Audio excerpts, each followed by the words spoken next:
For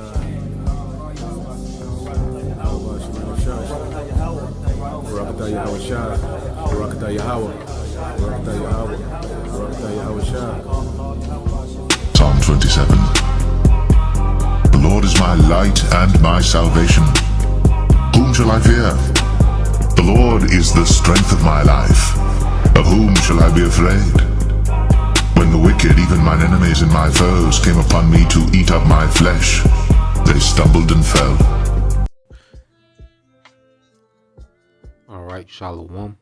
First and foremost, I would like to give all praise, honor, and glory unto Yahweh, Bahashem, Yahawashai, Bahashem, Kakwadash. Double honors unto the apostles and the elders of GMS who rule well, teach well, being great examples to his younger brothers.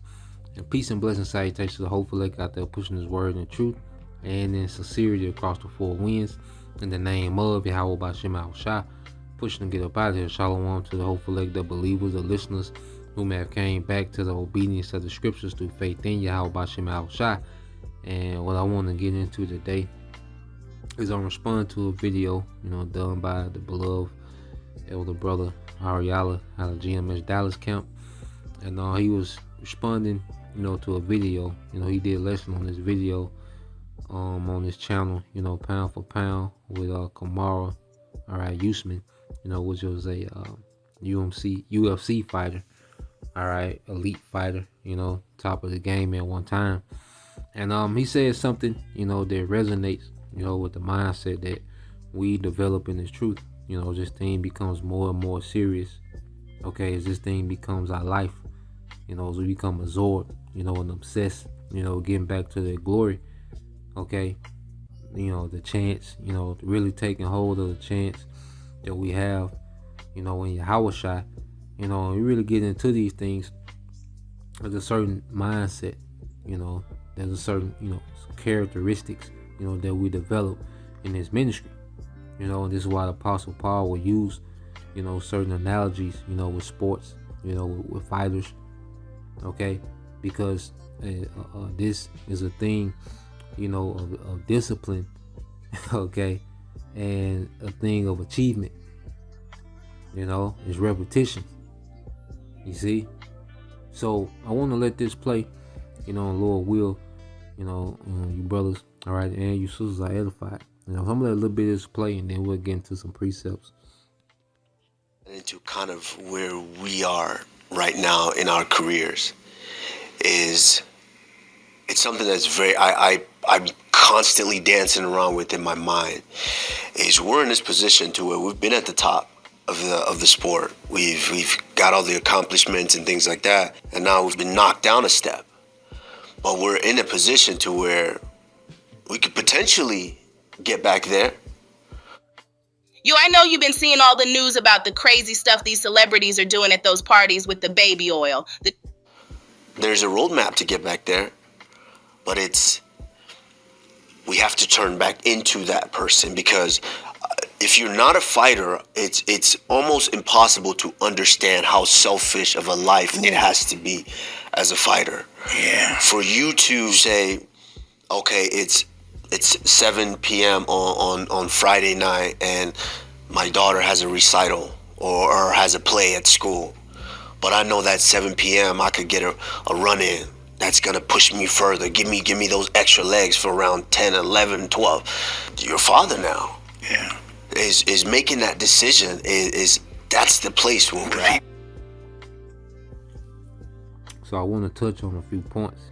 First off, he was saying, him and Mike, was at a position to where they was at the top of the game, and they was knocked down a notch, and that's the story of the sons of God, going from Adam, going to the sons of God in Genesis 6, King Solomon, and after him the split, the kingdoms and, the captivities that followed, for, the tribes, and us being in captivity today, we fell away,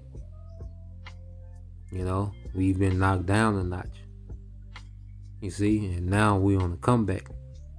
Now we have that roadmap back to glory through Yahawashai and what he did, you know, and we follow what Yahawashi did, because Yahawashi, you know, he was locked in. You know, as we study Yahawashi, okay, let's get some precepts, okay, because Yahawashi was that example to get back to that glory. You know, the fall began with Adam, but their rise, that way back to glory, okay, begins with Yahawashi. You see? And that's why Yahawashi, he moved how he moved, okay? And he finished like he finished. Hebrews 12:2.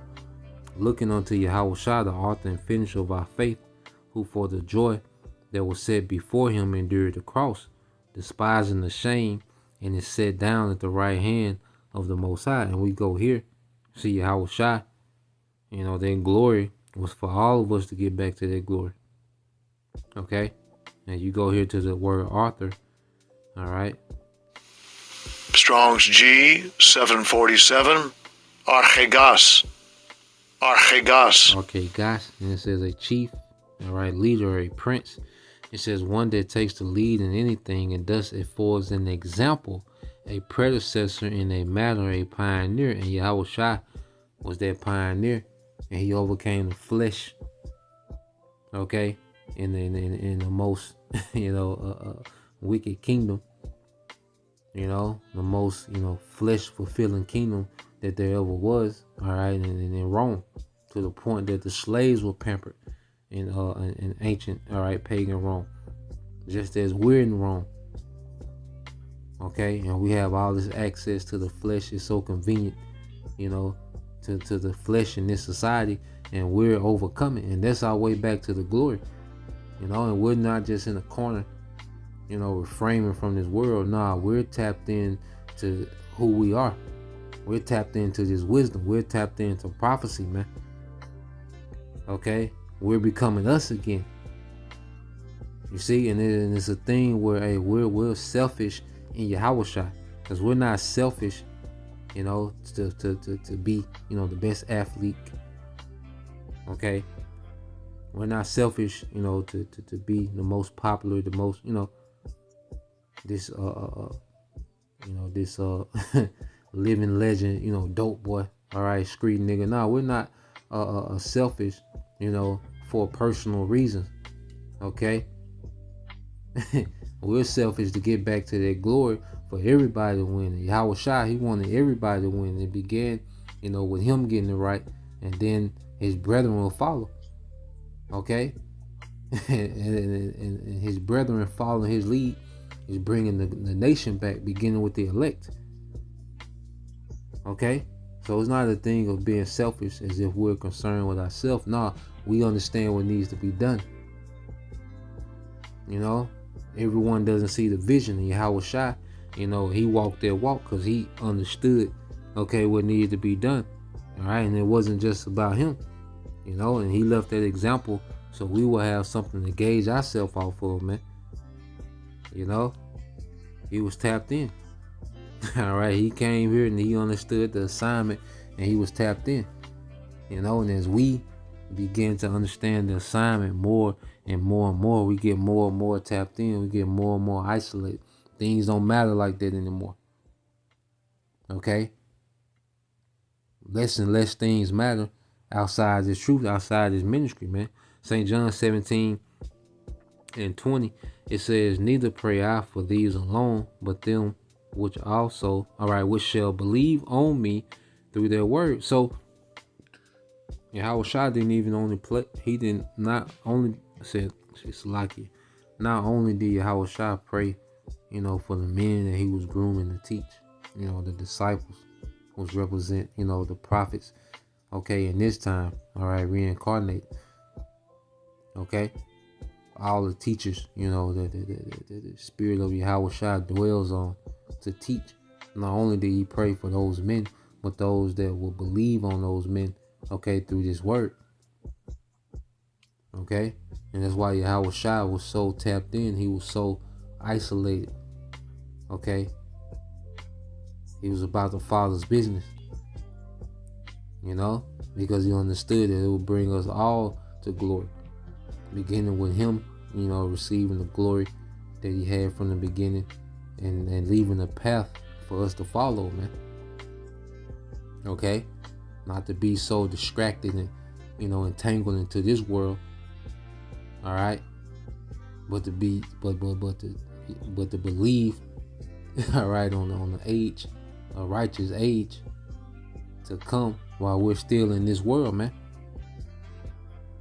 You see?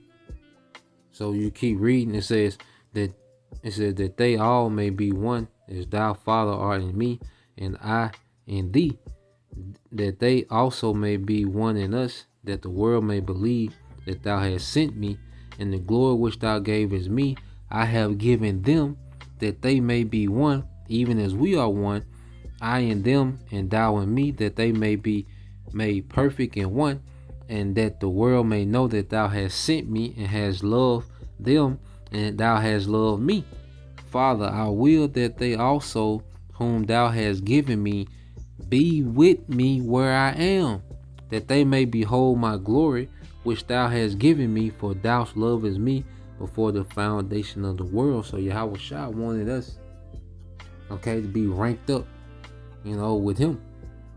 Okay, he wants us to have that glory with him. Okay, and this is why he was so locked in, man. From 12 years old and upward, Yahawashi is recorded, okay, to be about the Father's business, man. Okay, and as we, mature in this thing, we become more and more about the Father's business, man.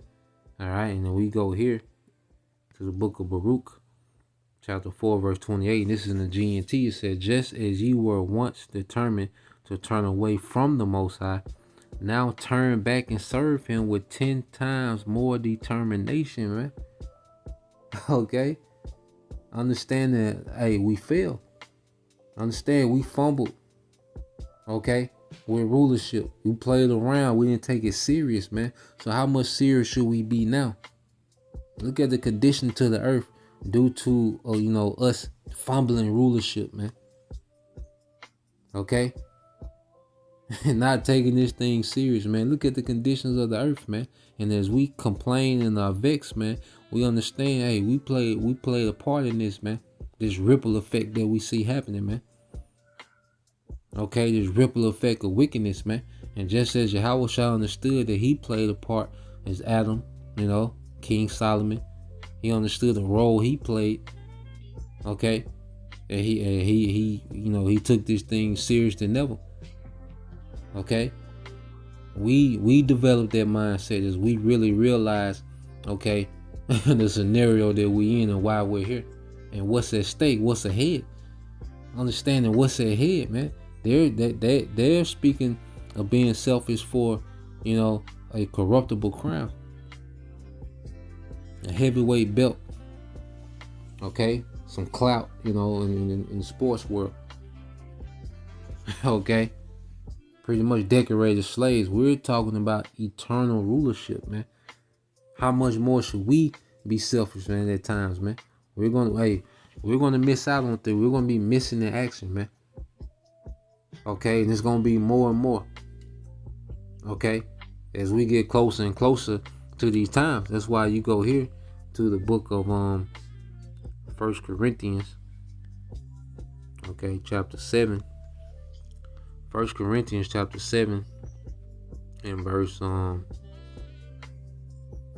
started at 29. And I read this in the NLT. Okay, I read in the KJV first, then the NLT. It says, 1 Corinthians 7 and 29 says, but this I say, brethren, that the time is short.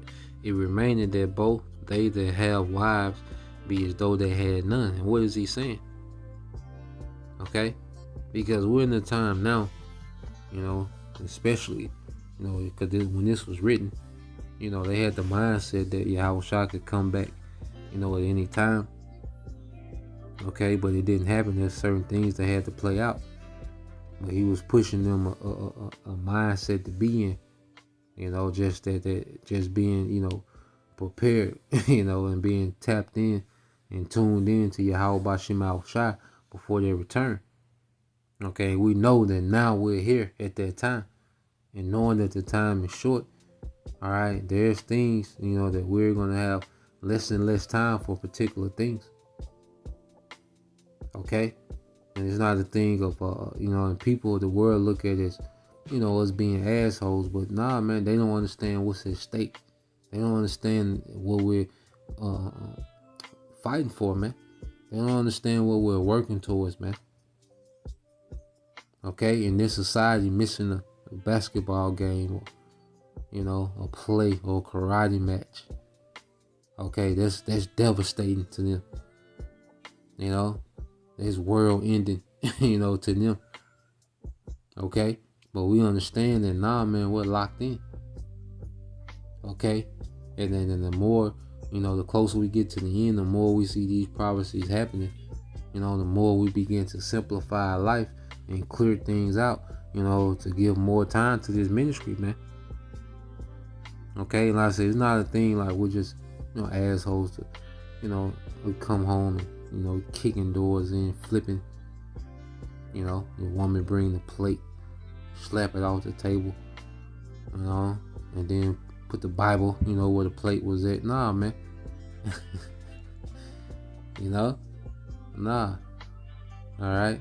It's just a thing that, hey, look, we're not gonna have the traditional marriage. The traditional American, picket fence marriage. Okay? We're not gonna be at every event. We're not gonna be, hand in hand with the woman, all the time. Okay? You're not gonna have time for that traditional, picket fence marriage, man. Nah, man. Hey, and brothers got different portions. Brothers got different lots and different gifts. Okay, that the Lord requires. Who much is given, much is required, man. Okay, we have to remember these are mere moments in a temporal situation. All right, and we're fighting for immortality, man. Okay, forever. Okay, we have forever to make up for lost time or this one, all right, measly lifetime, man, that we've forsaken things. So it's a win-win situation, man. Okay? You read this in the NLT. It said, but let me say this, dear brothers. Now it says and sisters, which, the NLT goes off at times. But this is addressed to men. That's why I'm speaking of, their wives. Okay? It says, but let me say this, dear brothers. The time that remains is very short. So from now on, those with wives should not focus only on their marriage. Those who weep or rejoice or who buy things should not be absorbed, all right, by their weeping or their joy, okay, of their possessions. Those who use this world, all right, those that use the things of this world should not become attached to them. For this world as we know it, it will soon pass away. Yeah, man. We shouldn't be attached to a business. Should we be responsible in handling our business? Yes. If you got a business, yeah, be proactive. Go, hey, go thrive. Okay? But should we be attached to these things? Should we be attached to possession, houses, cars? Nah, man. These are temporal situations, man. We use these things. We utilize these things. We maintenance our cars, keep the house up, functioning, cut the grass and, whatever. Fix things and keep things up and going. Okay, we use these things. We use, certain, benefits and, things to our advantage. We use these things, but we're not attached, man. We're becoming more and more detached from this world and attached, to the one we read about, the righteous kingdom we read about. Okay, a little one becoming 1,000. Windows of agate, streets of gold. Precious stones, man.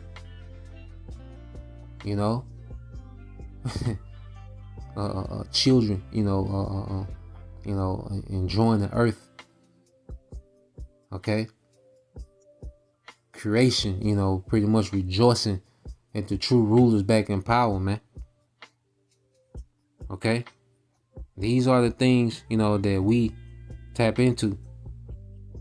Okay. It says those who weep or who rejoice or who buy things should not be absorbed by their weeping or their joy or their possessions. Those who use this world should not become attached to them, for this world as we know it all right, will soon pass away, man. This age is going to pass away. Okay, so why should we be attached or entangled with something that we know is passing away? And how can we not be, okay, engulfed, okay, and tapped into what we know is coming? Okay, and at times it takes a selfishness, man. It's not selfish for our sake, it's selfish for Yahawashi, man. You know, we become very, particular with our time. Okay, what we pay attention to, man. Where we spend our time, what we're looking at, what we're reading, what we're watching, listening to. Hey, we get very particular with how we utilize our time now, man. Okay, and we're not in the time to waste any time, man. Okay, if there's a chance to level up in the truth, okay, we should take every opportunity that we can, man. Okay, to be productive in this ministry, we should utilize every opportunity that we can. You know, and it's a balance, and the balance is not 50-50. We spend 50% in the world, 50 in the truth. Nah, man, it's a thing of, we're tapped in, and then we step away at times. Okay, take a breather, reflect, and then we get back into it. Now how often you do that, is according, to each brother's balance and each brother's portion of faith given to him, to a brother's lot. Okay. But hey, we should be full throttle in this thing, man. Okay. That selfish for Yahawashi, mindset. Okay. Let's go here. Let's get this in the book of Sirach. Okay. It's the book of Sirach, chapter 39. All right, it's the book of Sirach, chapter 39, verse 1. It said, "But it is different with the person who devotes himself to studying the law of the Most High. He examines the wisdom of all the ancient writers and concerns himself with the prophecies. He memorizes the sayings of famous men and is a skilled interpreter of parables. He studies the hidden meanings of proverbs and is able to discuss the obscure, all right, or the things that will be confusion points of parables, okay, or the dark sayings, and then this is us giving ourselves over to these things, giving ourselves, and this is we've been given the gift, and gifts have to be cultivated and sharpened. This is our craft, and we're becoming, experts in our craft, within our gift, within our lot. Okay, which is going to cause us to be isolated, man. Okay, like I say, to be missing, in action. Okay, on the world stage, man. Okay, because we understand the severity, on both sides. The scripture say, "Woe is me if I preach not the gospel." Okay, and what award, awaits those, that endure. Okay. So we understand, that their way back to everything that we want, begins with us being steadfast in this ministry, man. And at times, what the world calls selfish, but we understand the bigger picture. Okay? We understand, what's happening, what's at stake, what we fell from, and what's ahead. Okay? And we in here, Revelation 2:25. But that which you have already, hold fast, all right, till I come. Verse 25 in the NLT, except that you hold tightly to what you have until I come. Verse 26, to all who are victorious, who obey me to the very end, to them will I give authority over all the nations, man. Okay? Not a record contract. Okay, would the lewdness and the madness and the filth that comes in that industry, man. Okay, athletes, they all, the brothers did, the elder Yashawamba, all right, the brother Yahawada, out of Hawaii. You know, they went to the black boule, okay, which is the filth of this society. You know, you get to a certain point and you got to deal, you know, with those gatekeepers. All right, those freaked out, okay, wicked, you know, nigga gatekeepers of Esau's, you know, order. Okay, but with Yahawashi, nah, man, it's gonna be in righteousness. We're gonna have power over the nation. Them niggas, you know, just get slave benefits under Esau Edom. Okay, we're talking about true glory. Them niggas don't get immortality from Esau. They just get little perks, and then, you know, Esau still hates them niggas, but he utilizes them niggas to keep his order in check. Okay, but nah, man. Hey, yeah, I was shy. You know, hey, yeah, he has a bigger vision than anything of this world, man. And we, you know, been blessed to see that vision, to have access, man, to have eyes to see. You know, so Lord will, you know, this was edifying. Just wanted to get into that. All right, Lord will, hey, we endure to the end, man. You know, hey, it's just time to get back to that power, man. Everything else gonna fall in place. You know, immortal God status in the earth, man. You see? So till next time, say Shalom. Kwam Yashala. Baba Ba Sum Shalom.